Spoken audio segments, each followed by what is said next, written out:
यह कहानी शुरू होती है एक पुराने समय से, जब घने जंगलों के बीच एक छोटा सा गांव बसा हुआ था। गांव का नाम था नवगढ़। चारों तरफ हरे भरे पेड़, कल कल बहती नदी और खेतों में मेहनत करते किसान। देखने में गांव बेहद शांत और सुखी लगता था, मगर उसके ऊपर एक खौफनाक साया मंडराता रहता था, जंगल का शेर। वो शेर बहुत बड़ा और ताकतवर था। उसकी दहाड़ इतनी भयानक थी कि सुनकर ही औरतें बच्चे कांप जाते थे। गांव वाले कहते थे, ये शेर इंसानों का मांस छक चुका है, अब इसका लालच कभी खत्म नहीं होगा। हर दूसरे तीसरे दिन कोई न कोई चरवाहा, लकड़हारा या खेत में काम करने वाला आदमी जंगल से गायब हो जाता। लोग मान चुके थे कि ये शेर उनकी मौत का देवता है। गांव में एक डर का माहौल था। सूरज ढलते ही सब अपने घरों के दरवाजे बंद कर लेते। कोई जंगल की तरफ न जाता, और अगर जाना भी पड़ता तो हमेशा झुंड में जाते। उसी गांव में एक लकड़हारा आदर्श रहता था। वह दुबला पतला, साधारण कपड़े पहने, हाथ में कुल्हाड़ी लिए वो रोज जंगल में लकड़ी काटने जाता। लेकिन आदर्श बाकी गांव वालों से अलग था। वो शेर से डरता तो था, मगर उसका मानना था कि डर से अगर इंसान काम ही छोड़ दे तो जिंदगी कैसे चलेगी। उसकी पत्नी कई बार कहती, आदर्श, पागल हो गए हो क्या? सब लोग जंगल छोड़ चुके हैं और तुम रोज वहां चले जाते हो। अगर शेर ने देख लिया तो। यह सुनकर आदर्श मुस्कुरा देता। धीरे धीरे हालात इतने बिगड़े कि गांव के बुजुर्गों ने पंचायत बुलाई। सब लोग इकट्ठा हुए और बोले, अगर ऐसा ही चलता रहा तो पूरा गांव खाली हो जाएगा। हमें कोई रास्ता निकालना होगा। किसी ने सुझाव दिया, हम सब मिलकर शेर को मार डालते हैं। लेकिन तुरंत कोई बोला, क्या तुमने कभी उसकी शक्ल देखी है? वो अकेले ही 10 लोगों पर भारी पड़ता है। कुछ लोग बोले, चलो गांव छोड़कर कहीं और चले। मगर बुजुर्गों ने कहा, ये जमीन हमारे पूर्वजों की है, इसे छोड़कर कहां जाएंगे? बहुत बहस हुई, मगर कोई नतीजा नहीं निकला। गांव का माहौल और डरावना हो गया। पंचायत खत्म होने के बाद आदर्श घर लौटते समय सोचने लगा, क्या सचमुच शेर से डरकर भाग जाना ही समाधान है? अगर मैं अपने दिमाग से काम लूं, तो क्या इस शेर को हरा नहीं सकता? वो रात भर जागता रहा और एक योजना बनाने लगा। उसे पता था कि ताकत से शेर को हराना असंभव है, लेकिन उसकी मूर्खता ही उसकी सबसे बड़ी कमजोरी है। अगले दिन आदर्श हमेशा की तरह कुल्हाड़ी लेकर जंगल में गया। वो जानता था कि आज उसका सामना शेर से हो सकता है। जैसे ही वो लकड़ी काट रहा था, अचानक झाड़ियों में खड़खड़ाहट हुई। पत्तों के बीच से सुनहरी आंखें चमकी और फिर गड़गड़ाती आवाज के साथ शेर निकला। शेर दहाड़ा और बोला, ओ लकड़हारे, ये जंगल मेरा है। यहाँ की लकड़ी, यहाँ का शिकार सब मेरा है। तूने हिम्मत कैसे की मेरे इलाके में कदम रखने की? आदर्श का दिल जोर जोर से धड़क रहा था, मगर उसके चेहरे पर डर नहीं था। उसने गहरी सांस ली और बोला, महाराज, आप सही कह रहे हैं, ये जंगल आपका है। मैं तो बस एक गरीब आदमी हूँ, रोजगार के लिए यहाँ आता हूँ। लेकिन अगर आप चाहें तो मैं आपके लिए काम कर सकता हूँ। शेर चौंका और पूछा, काम? कैसा काम? आदर्श ने कहा, मैं रोज रोज शिकार पकड़कर आपको दे सकता हूँ। आपको खुद मेहनत करने की जरूरत नहीं होगी, बस आप मुझे छोड़ दें। शेर ने सोचा, ये इंसान डरपोक नहीं लगता, मगर अगर ये सच में मेरे लिए शिकार लाए तो मुझे मेहनत नहीं करनी पड़ेगी। उसने आंखें तरेरी और कहा, ठीक है लकड़हारे, अगर तूने रोज मुझे शिकार ला कर दिया तो मैं तुझे छोड़ दूंगा। लेकिन अगर एक दिन भी खाली हाथ आया तो तेरा मांस मेरा खाना होगा। आदर्श ने सिर झुकाकर हामी भर दी। उस पल से खेल शुरू हो चुका था। आदर्श घर लौटा तो उसकी पत्नी घबराई हुई थी। अरे राम, आज भी तू जंगल से सही सलामत लौट आया? सुना है शेर तुझे देख चुका है। आदर्श मुस्कुराकर बोला, हाँ देखा था, लेकिन मैंने उसे समझौता करने पर मजबूर कर दिया। पत्नी हैरान रह गई। शेर से भी कोई समझौता कर सकता है? आदर्श बोला, हाँ, अगर इंसान अपनी अक्ल से काम ले तो सब कर सकता है। अगले दिन आदर्श ने सोचा, अगर मैं शेर को रोज इंसानी शिकार दूंगा तो गांव वाले मुझ पर शक करेंगे। मुझे ऐसा रास्ता निकालना होगा जिसमें शेर भी खुश रहे और गांव वाले भी बच जाए। उसने शेर के लिए एक मोटी तगड़ी बकरी पकड़कर ले गया। शेर ने बकरी देखते ही दहाड़ लगाई। वाह लकड़हारे, तूने तो मजा दिला दिया, अब तू वाकई मेरा आदमी है। आदर्श ने हाथ जोड़कर कहा, महाराज, मैं तो बस आपकी सेवा कर रहा हूँ, लेकिन ध्यान रहे, असली ताकत सिर्फ आपके पास है। शेर गर्व से हंसा, सही कहा, जंगल का राजा मैं हूँ। तुझे मैं इसलिए छोड़ रहा हूँ क्योंकि तू मेरी सेवा करता है। आदर्श मन ही मन मुस्कुराया।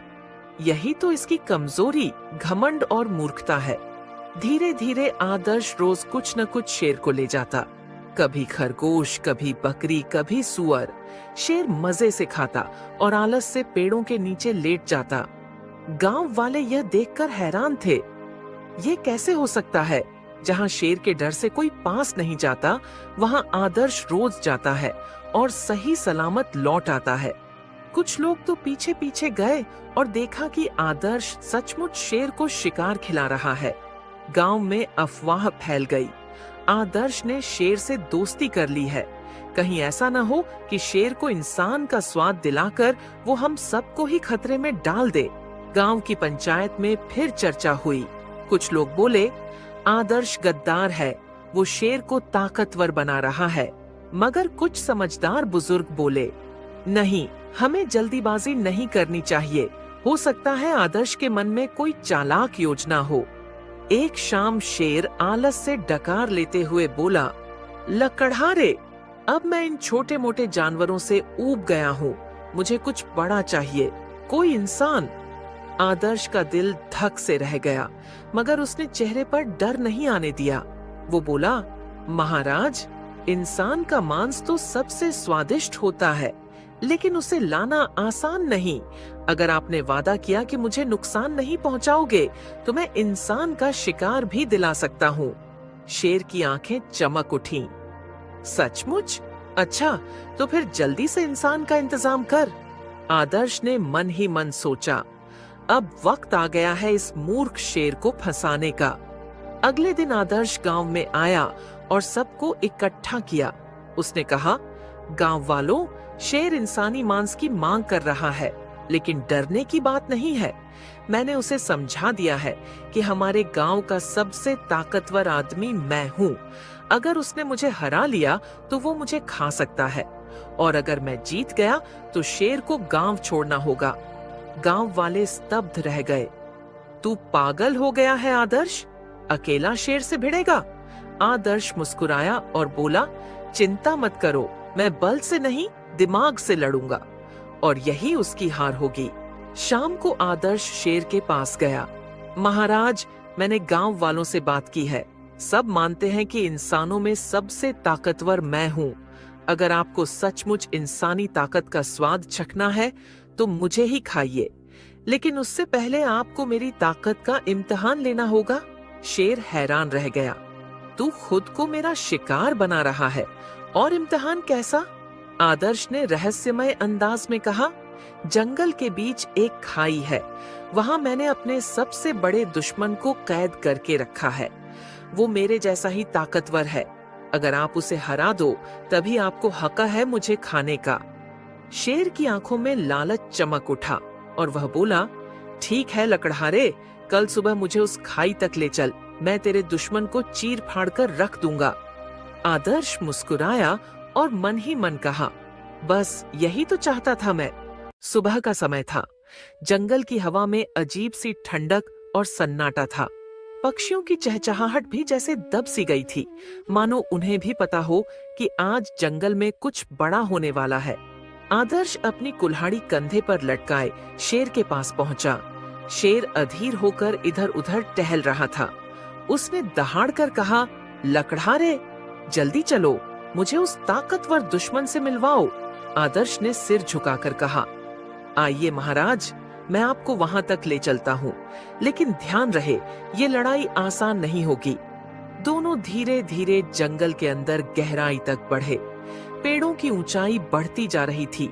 धूप धीरे धीरे कम होती जा रही थी। जैसे जैसे वो खाई के पास पहुंचे, हवा ठंडी और डरावनी हो गई।